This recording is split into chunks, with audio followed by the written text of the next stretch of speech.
దర్శకునిగా పూరి జగన్నాథ్ వయసు 25 ఏళ్లు.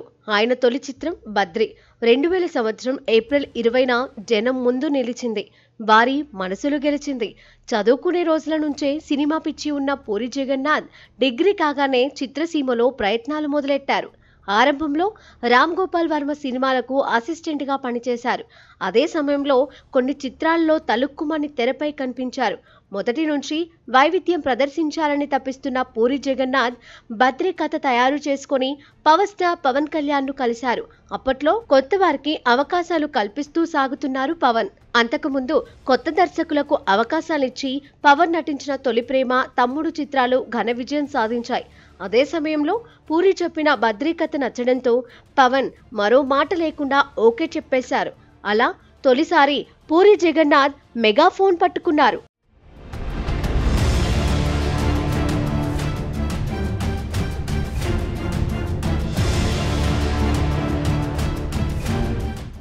బద్రి సినిమా కథలో కొత్తదనం కన్నా కథనంలో నూతనత్వం కనిపిస్తుంది. చిన్నప్పటి నుంచి ప్రేమించుకున్న బద్రీనాథ్ వెన్నెల పెళ్లి చేసుకోవాలనుకుంటారు. బద్రి కన్నవారు కూడా వెన్నెలను చాలా ఆప్యాయంగా చూసుకుంటూ ఉంటారు. ఓ అందమైన అమ్మాయిని చూపించి ఆమెను ప్రేమలోకి దించగలవా అంటూ వెన్నెల బద్రితో పందెం వేస్తుంది. అందుకే ఓకే చెప్పి బద్రి సరయు అనే అమ్మాయిని ప్రేమలోకి దించుతాడు. బద్రిని సరయు ప్రేమించడం ఆమె అన్న నందాకు నచ్చదు. దాంతో బద్రి నందా మధ్య గొడవ. చివరకు నందాకు వెన్నెల అసలు విషయం చెబుతుంది. తాను ఎంతో కాలం బ్రతకనని, అందువల్లే అలా పందెం వేశానని వివరిస్తుంది. బద్రి సరయు ఒకటవుతారని విదేశాలకు వెళ్తున్న వెన్నెలకు సెండ్ ఆఫ్ ఇవ్వడంతో కథ ముగుస్తుంది. ఈ కథను పూరి జగన్నాథ్ నడిపిన తీరు ప్రేక్షకులను భలేగా ఆకట్టుకుంది. మొదటి సినిమాతోనే దర్శకునిగా మంచి మార్కులు సంపాదించుకున్నారు పూరి.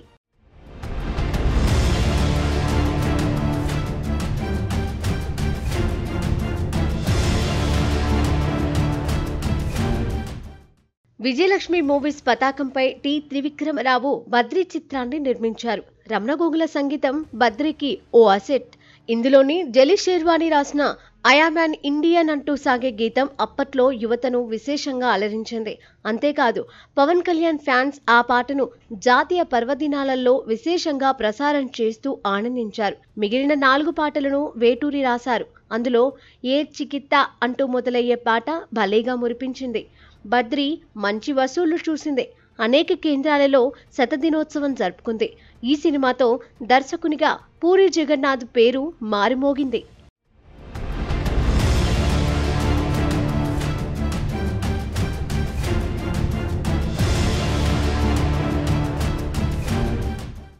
బద్రి తర్వాత పూరి జగన్నాథ్ తెరకెక్కించిన బాచీ సినిమాతో అంతగా మురిపించలేకపోయారు.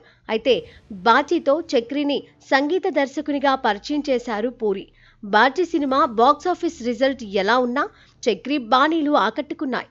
హిందీ సినిమా జో జీతా వహీ సికిందర్కు కొన్ని మార్పులు చేర్పులు చేసి తెలుగులో పవన్ కళ్యాణ్తో అరుణ్ ప్రసాద్ తమ్ముడు చిత్రం రూపొందించారు.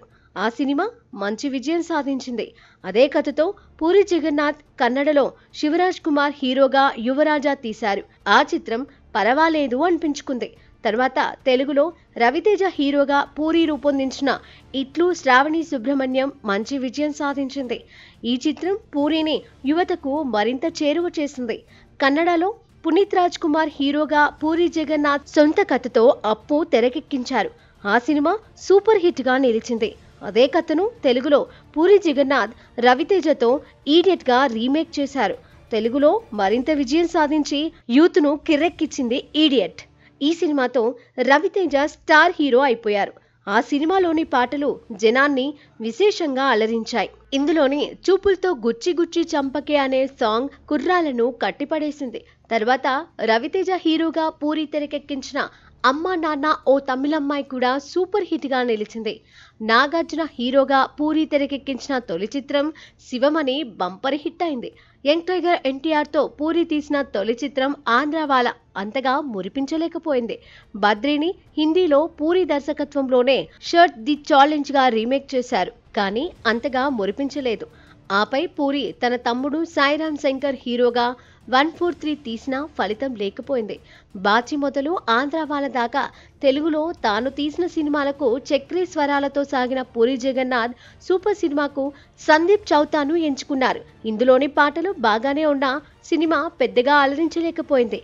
ఈ సినిమాతోనే అనుష్క నటిగా పరిచయం కావడం విశేషం. మహేష్ బాబుతో పూరి రూపొందించిన తొలి చిత్రం పోకిరి అనూహ్య విజయం సాధించింది. ఈ సినిమా తెలుగునాట అప్పట్లో పలు రికార్డులు క్రియేట్ చేసింది. ఈ సినిమాకు మణిశర్మ బాణీలు భలేగా ఆకట్టుకున్నాయి. తర్వాత అల్లు అర్జున్తో పూరి మొదటి సినిమా దేశముదురు రూపొంది ఆ సినిమా సైతం యువతను భలేగా ఆకట్టుకుంది. ఈ చిత్రంతోనే హన్సిక తొలిసారి నాయికగా పరిచయమైంది. రామ్ చరణ్ హీరోగా పరిచయం చేస్తూ పూరి జగన్నాథ్ దర్శకత్వంలో సి అశ్విని దత్ నిర్మించిన చిరుత అభిమానులను విశేషంగా ఆకట్టుకుంది. ఆపై ప్రభాస్తో పూరి తీసిన బుజ్జిగాడు, ఏక్ నిరంజన్, రవితేజతో తెరకెక్కించిన నేనింతే, గోపీచంద్తో రూపొందించిన గోలీమార్, రానాతో తీసిన నేను నా రాక్షసి ఏవి మునుపటిలా అలరించలేకపోయాయి. హిందీలో అమితాబ్ బచ్చన్ తో పూరి జగన్నాథ్ రూపొందించిన బుడ్డా హోగా తెర బాప్ మంచి విజయం సాధించింది. మహేష్ తో పూరి రెండో సినిమా బిజినెస్ మ్యాన్ వసూళ్ల వర్షం కురిపించింది. కానీ పోకిరిలా మ్యాజిక్ చేయలేకపోయింది. తన తొలి హీరో పవన్ కళ్యాణ్ పూరి తీసిన రెండో సినిమా కెమెరామ్యాన్ గంగతో రాంబాబు ఏమాత్రం ఆకట్టుకోలేకపోవడం ఫ్యాన్స్ కు నిరాశ కలిగించింది. అల్లు అర్జున్తో పూరి రెండో సినిమా ఇద్దరు అమ్మాయిలతో కూడా వసూళ్లతో సాగింది. ఆపై వచ్చిన పూరి జగన్నాథ్ మూవీస్ ఏవి మునుపటిలా మురిపించలేకపోయాయి. మధ్యలో జూనియర్ ఎన్టీఆర్తో తీసిన టెంపర్ మాస్ ను ఆకట్టుకుంది. టాప్ స్టార్ బాలకృష్ణతో పూరి తెరకెక్కించిన పైసా వసూల్ అంతగా అలరించలేదు. అయితే ఈ సినిమాలో బాలకృష్ణను గాయకునిగా మలిచారు. బాలయ్య గానం చేసిన మామా ఎక్ పెగ్గులా సాంగ్ మాత్రం భలేగా చిందులేయించింది. 2019లో రామ్తో పూరి రూపొందించిన ఇస్మార్ట్ శంకర్ ఘన విజయం సాధించింది. మళ్ళీ పూరి సక్సెస్ ట్రాక్ ఎక్కారని ఫ్యాన్స్ ఆశించారు. అయితే ఆపై వచ్చిన లైగర్, డబుల్ స్మార్ట్ ఏమాత్రం మురిపించలేకపోయాయి.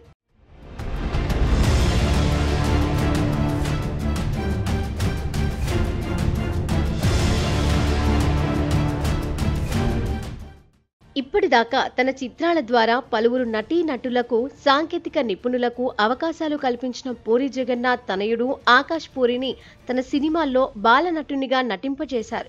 తర్వాత ఆంధ్రపోరి అనే సినిమాతో ఆకాష్ హీరోగా పరిచయం అయ్యాడు. అంతగా అలరించలేకపోయిందా చిత్రం. పూరి దర్శకత్వంలోనే ఆకాష్ మెహబూబాలో హీరోగా నటించాడు.